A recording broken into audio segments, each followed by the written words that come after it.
1절 말씀을 먼저 같이 봉독하도록 하겠습니다. 유대에 있는 사도들과 형제들이 이방인들도 하나님의 말씀을 받았다 함을 들었더니. 아멘. 자, 지난주 말씀 기억하시죠? 베드로와 고넬료가 극적으로 만났습니다. 그리고 베드로와 고넬료와 그 가족들에게 예수 복음을 전했고, 그 복음을 들은 그 가족들이 예수를 영접하고, 그때 성령의 역사가 나타나서 놀라운 그런 일들이 나타나고, 베드로는 거기에 은혜를 받고 고무가 되어서 그 자리에서 세례를 주었던 그런 역사가 나타났죠. 자, 이 모든 소식이, 이 모든 것들이 예루살렘 교회에 전달이 됐다는 거예요. 그래서 사도들도 듣고 많은 성도들이 이 소식을 들었어요. 베드로의 이 행적을. 자, 여러분, 이 소식은 좋은 소식입니까? 나쁜 소식입니까? 여러분 보기에 좋은 소식이 나쁜 소식이에요? 좋은 소식이죠. 그죠? 좋은 소식입니다. 많은 사람들이 더 예수를 믿게 되었다는 좋은 소식이에요. 그런데 이거를 부정적으로 보는 사람들이 있었다는 거예요. 자, 2절 말씀 우리 또 같이 읽겠습니다. 그때 할례자들이 비난하여 이르되 내가 무할례자의 집에 들어가 함께 먹었다 하니. 아멘. 자, 보세요. 할례자들이 베드로의 그 행적을 보고 비난했대요. 뭐라고 비판합니까?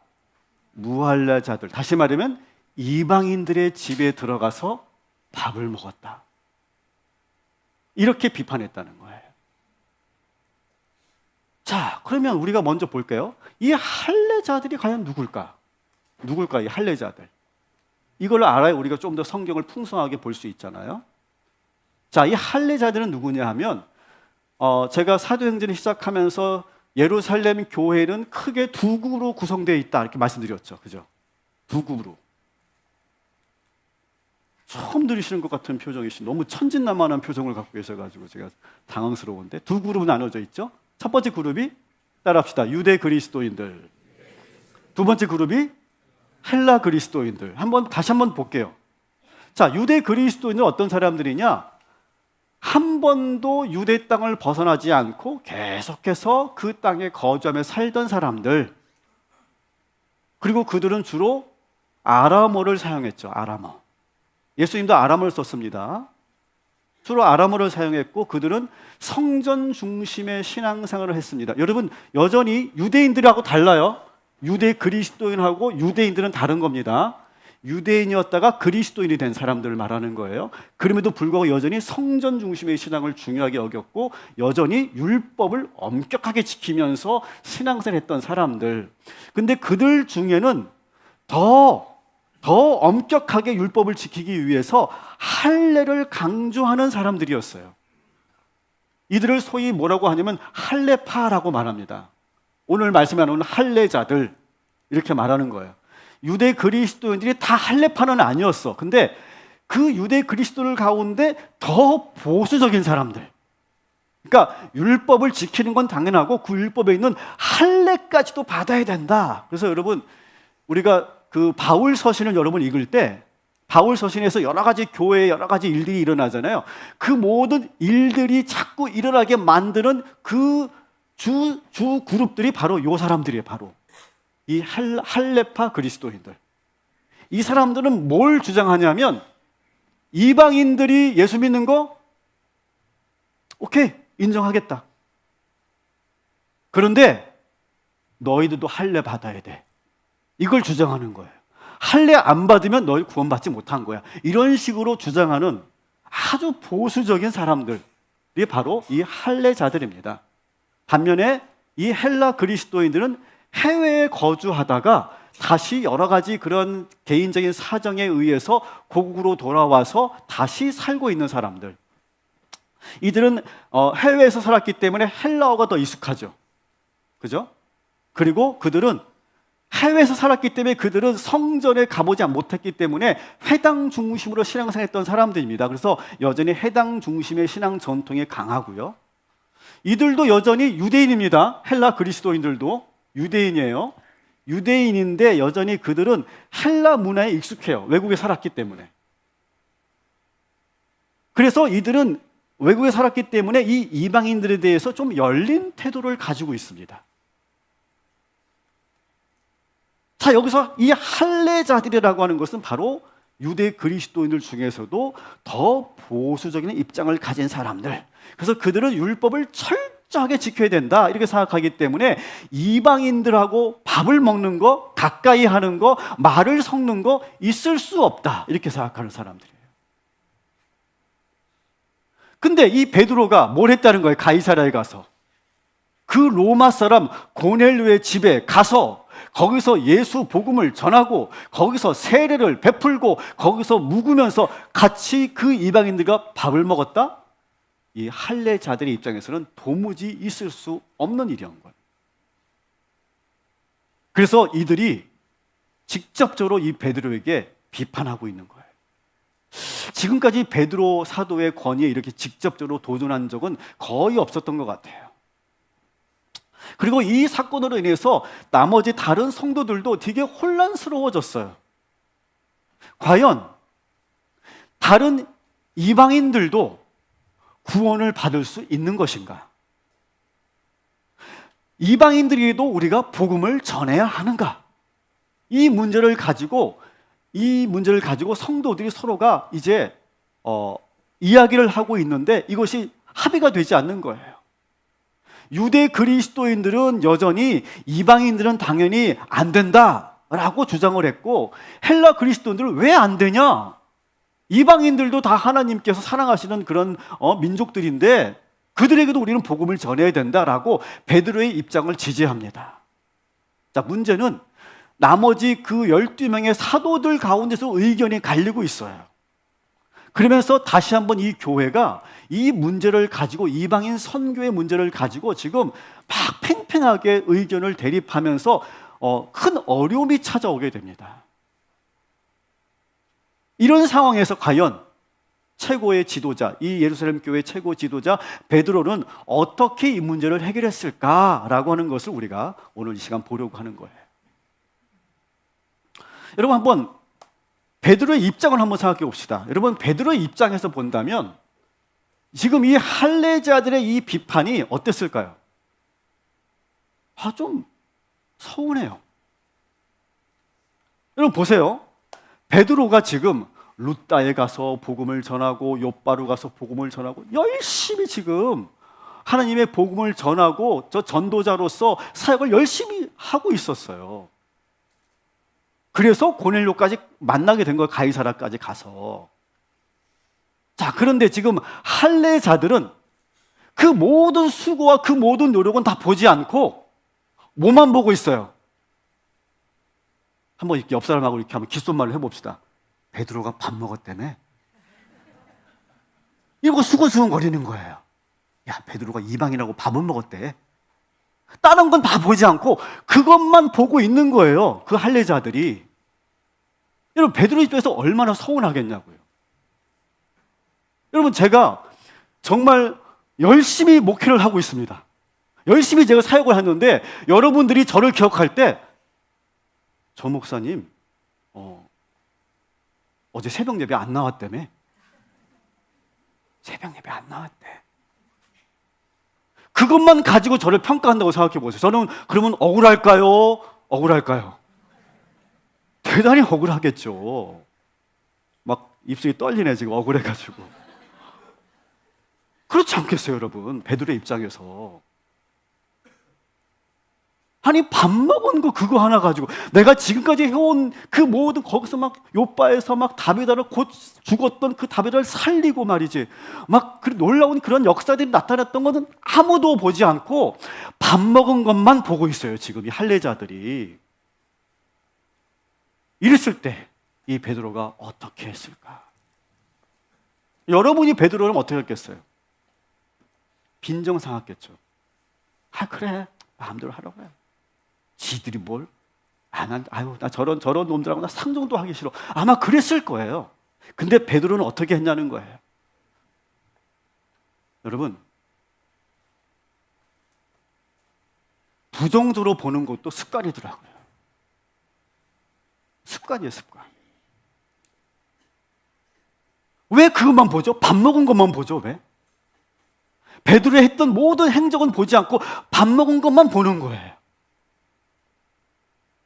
이것이 여러분, 여기 있는 이 할례자들만 그런 게 아니고 우리들이 여기 계신 분들 가운데 아주 이상하게 삐딱하게 부정적으로만 보고자 하는 그런 태도를 갖고 계신 분들이 우리 교회에도 한 3분 계셔. 3분. 여러분, 근데 이것도 습관이에요, 습관. 사랑하는 여러분, 오늘 이 말씀을 들으시고 자, 부탁드립니다.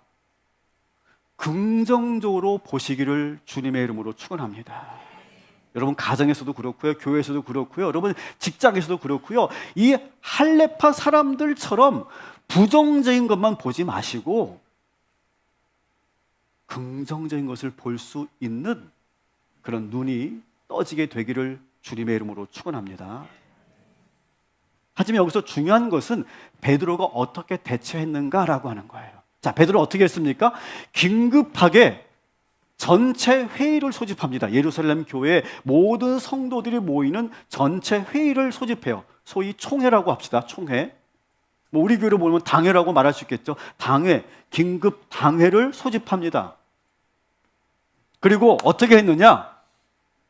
전 교인들 앞에서 자신이 왜 그렇게 할 수밖에 없었는지를 아주 소상하게 설명합니다. 자, 4절 말씀 같이 읽겠습니다. 베드로가 그들에게 이 일을 차례로 설명을 하는데 얼마나 자세하게 설명하냐 하면, 여러분 성경을 보세요. 여러분 성경을 펼치시면 얼마나 자세하게 설명을 하냐 하면 오늘 본문에 보니까 4절부터 17절까지가 베드로의 설명하는 내용들이에요. 꽤 긴 분량이죠, 여러분. 그죠? 상당히 긴 분량이에요. 그리고 여러분이 읽어보면 사실 새로운 내용이 아니라 이미 우리가 10장에서 봤던 내용, 그것을 베드로의 관점, 1인칭 시점으로 다시 그것을 지금 말하고 있는 거예요. 그래서 여러분이 읽으면서 뭐 성경에서 또 똑같은 얘기를 또 하네, 이렇게 느껴질 만큼 똑같은 동일한 내용을 아주 길게 장황하게 이렇게 소개하고 있어요. 설명하고 있어요. 얼마나 자세하게 소개하냐면 본인이 기도했던 시간도 언급하고 또 환상 가운데 하셨던 하나님의 말씀을 직접 인용하기도 하고 또 고넬료가 했던 말도 직접 인용하면서, 그러면서 아주 자세하게 그 자기가 겪었던 일들을 모든 성도들 앞에서 설명을 하고 있어요. 근데 제가 이 말씀을 읽으면서 어떤 생각이 처음에 들었냐면, 아니 이렇게까지 자세히 설명할 필요가 있을까? 그만큼 디테일하게 설명을 하고 있다는 거예요. 근데 제가 몇 번을 반복하면서 이 베드로가 해명했던 이 내용을 쭉 보면서 느꼈던 것은 뭐냐? 지금 베드로는 지금 이 문제를 아주 중요하게 생각하고 있구나. 만일 여기서 제대로 설명이 되지 않고 성도들이 제대로 이해가 되지 않는다면 교회가 아주 큰일 날 것이구나 라고 하는 것을 알고 아주 이 상황을, 이 회의를 아주 중요하게 여기고 있구나. 그리고 무엇보다 베드로가 이것을 설명을 할 때 뭔가 좀 빈정상한 그런 표정으로 설명을 하거나 뭔가 권위적으로 이렇게 설명하지 않고 아주 친절하게 겸손하게 설명하고 있구나, 이걸 느낄 수 있었어요. 그리고 자기 입장을 마구 주장하기보다는 성도들이 잘 이해할 수 있도록 설득하려고 노력하고 있구나, 이걸 제가 느낄 수 있었어요. 그러니까 우리가 갖고 있는 이 성경은 개역개정이기 때문에 베드로가 하는 말이 약간 좀 이렇게 반말투로 이렇게 번역이 돼 있습니다. 그래서 좀 그걸 덜 느낄 수 있는데 여러분 새 번역으로 읽으면 완전히 달라요. 한번 여러분들이 성경 어플이 있으면 예배 마치고 나서 한번 새 번역으로 한번 이 베드로의 이 해명하는, 이 설명하는 내용 4절부터 17절 한번 읽어보시면 좋겠어요. 그리고 제가 이 베드로의 이 설명하는 이 내용을 보면서 단지 내용만 보는 것이 아니라 베드로가 그때 어떤 표정으로 어떤 태도로 설명을 했는지가 느껴지는 거 있죠. 자, 그래서 저를 보세요. 저를 보세요. 제가 오늘 베드로처럼 여러분에게 설명을 해보려고 그래. 베드로처럼. 제가 누구예요? 베드로. 나 베드로야 이제부터. 여러분들은 예루살렘 교회 성도들이에요. 여기가 헬라파라고 봅시다. 여기 있는 분 헬라파. 헬라파는 지금 얼굴이 좀 뚱한 게 있어야 돼. 팔짱도 딱 끼고 아주 기분 나쁜 투로 이렇게 딱 있어야 돼. 이때 베드로가 어떻게 설명해 나갔는지 제가 한번 재현을 해보도록 할게요.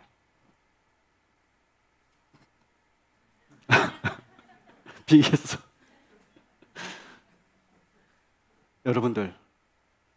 여러분들이 걱정하는 거 제가 너무 잘 알고 있습니다. 저도 그거를 염려했던 사람입니다. 분명히 율법에는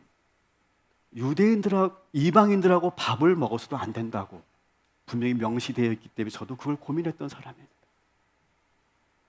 그런데 욥바에서 기도하는 가운데, 그때가 3시였는데 기도하는 가운데 하나님의 음성이 들리고 환상을 보게 됐어요. 하늘에서 큰 그릇이 내려오는데 거기에는 율법에서 먹지 말라고 명시해 놓았던 짐승들이 내려옵니다. 근데 음성이 들리는 거예요. 먹으라. 전 먹을 수 없죠. 저는 유대인이니까요. 그래서 저는 그 음성을 듣고 주여 저는 먹을 수 없습니다라고 제가 분명히 얘기했습니다. 그런데 계속해서 3번이나 먹으라고 말씀하시는 거예요. 저는 끝까지 버텼습니다. 저도 안 먹습니다. 저는 유대인이고 저는 율법을 지켜야 되기 때문에 안 먹겠습니다라고 얘기했습니다. 그런데 그때 하나님께서 그렇게 말씀하셨어요. 하나님께서 깨끗하다 하신 것을 너희가 더럽다고 말하지 말라. 이 말을 처음 들을 땐 도무지 이 말이 무슨 말인지 몰랐어요. 근데 바로 그때 욥바에서 3사람이 저를 찾아왔습니다. 그 사람들이 얘기하는 걸 들어보니까 자기의 주인 고넬료라고 하는 사람이 나를 데리러 오라고 했다는 거예요. 근데 저는 이미 성령을 통해 낯선 사람들이 나를 찾아올 거란 걸 제가 알고 있었습니다. 그들의 안내를 받아서 제가 가이사라로 가게 됩니다. 거기서 고넬료라고 하는 사람을 만나게 됐죠. 근데 놀라운 것은 이 고넬료도 나랑 똑같이 기도하는 가운데 하나님의 음성을 들었고 그리고 우리가 이렇게 만나게 됐다는 거예요. 저는 확신합니다.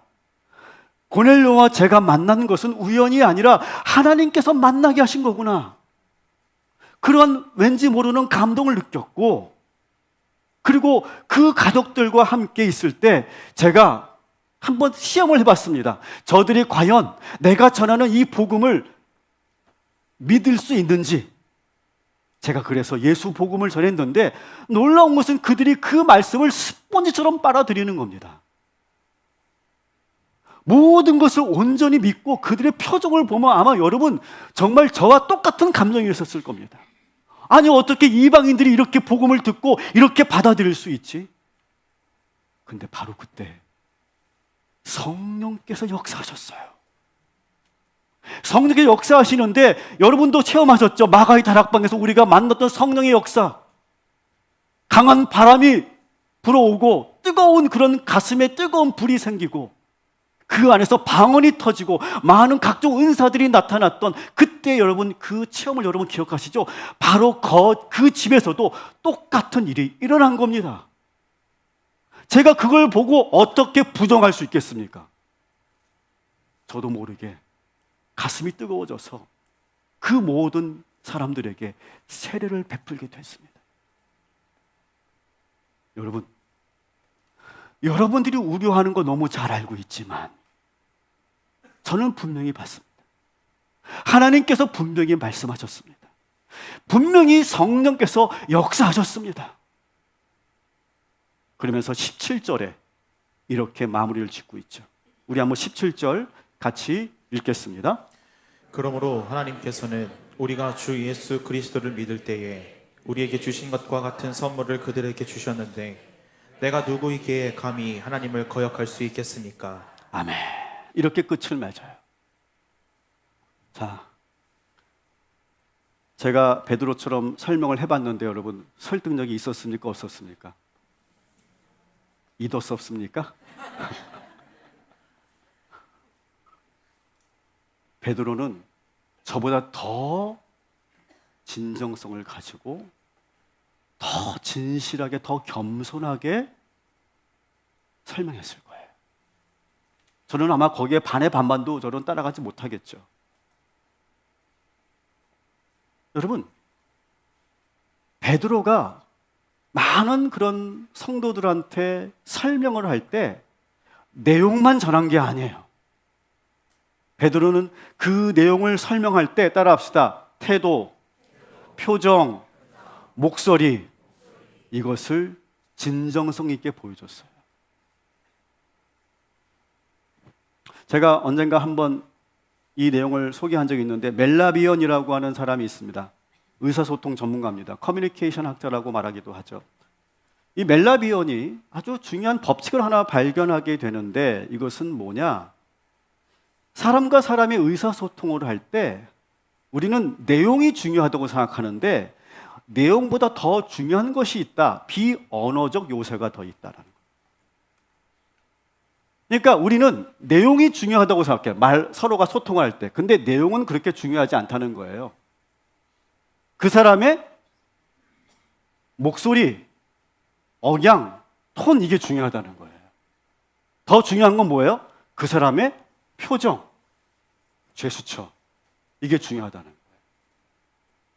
그러니까 우리 부부가 얘기할 때도 여기 신혼부부 잘 들으세요. 부부가 얘기할 때도 이 표정을 잘 보세요. 여보, 나랑 얘기 좀 해. 그러면 대화가 돼요, 안 돼요? 절대 안 됩니다. 이미 대화가 끝난 거예요, 그건. 아무리 좋은 내용을 전한다 할지라도 이미 목소리와 표정과 태도에서 이미 끝난 거예요. 거기 소통이 안 되는 거예요. 근데 우리는 자꾸 내용만 중요하다고 생각해요. 내용만. 그런데 대부분의 중요한 것은 뭐예요? 93%가 비언어적 요소라는 거예요.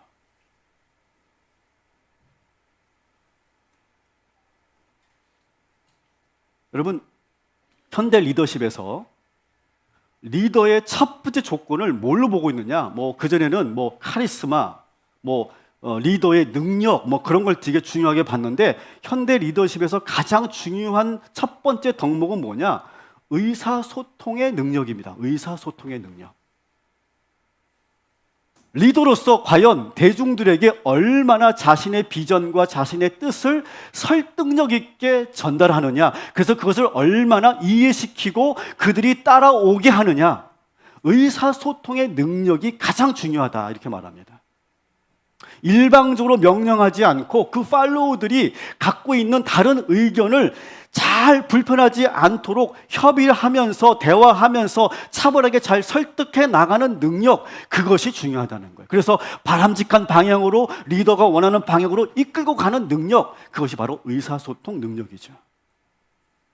지금 베드로가 하고 있는 게 바로 그거예요. 서운하죠? 답답하죠? 왜 저 사람들은 밥 먹어본 것만 가지고 저렇게 난리야? 라고 화가 날 법도 한데 그 감정을 누그러뜨리고 그는 차분하게 아주 겸손하게 진정성 있게 설득하고 있다는 거예요. 천천히 성실하게 부드러운 목소리로 편안한 얼굴로 한 사람 한 사람 눈을 마주치면서 이해시키고 설득하더라는 거예요. 여러분, 이것은요 목사만 필요한 게 아니에요. 저만 필요한 능력이 아니라 여기 계신 모두가 다 필요하다고 생각해요. 한 회사를 여러분 경영하시는 CEO들 뿐만 아니라 작은 그런 부서를 맡고 있는 우리 부장님들, 팀장님들도 정말 필요한 능력이고요. 특별히 우리 교회 우리 부장님들, 우리 교회 셀 리더님들, 교구장님들 잘 들으세요. 정말 필요한 능력이에요. 리더가 되면요 정말 조심해야 될 감정이 뭐냐면 서운함이에요. 서운함. 왜 안 따라오지? 되게 서운해요. 저도 가끔 서운할 때 많아요. 솔직히 말. 근데 제가 내색을 가능하면 안 하려고 합니다. 그때는 어떻게 생각해야 되냐? 아, 내가 아직 부족하구나. 설득을 해내지 못했구나. 이해시키지 못했구나. 그렇게 생각하고 빨리 내가 다시 설득하려고 노력해야지. 내 뜻을 못 알아봐? 나의 말에 동의를 안 해? 난 필요 없어, 너 같은 사람. 그런 식으로 하면 안 된다는 거예요. 설득될 때까지 계속 다가서서 이야기하는 능력. 베드로는요, 이것을 누구에게 배웠을까요? 예수님에게 배웁니다.